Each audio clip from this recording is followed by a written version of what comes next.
Right, our next person that we're reading about in this book is someone you might actually have heard of, because there have recently been a few books written about this person, and her name is Katherine Johnson.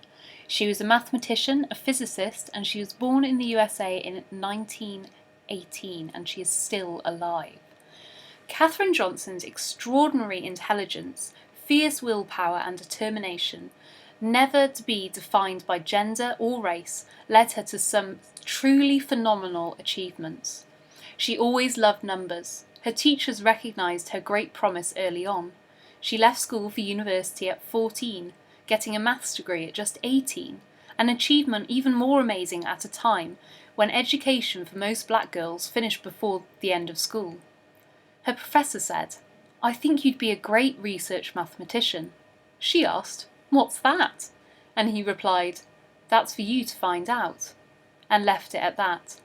Katherine became a teacher, got married, and raised a family, but she never forgot her professor's words. One day, a friend told her about a government research centre that was hiring mathematicians.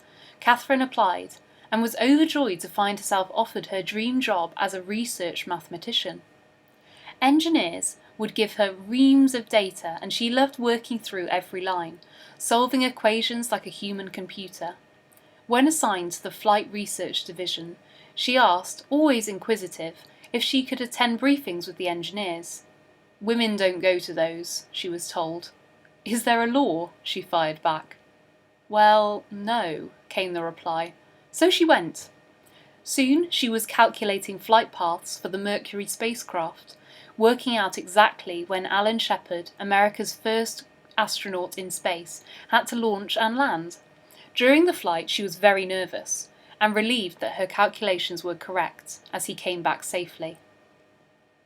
Later, John Glenn's flight was the first American astronaut flight planned to orbit the Earth, and the trajectory was even more complicated.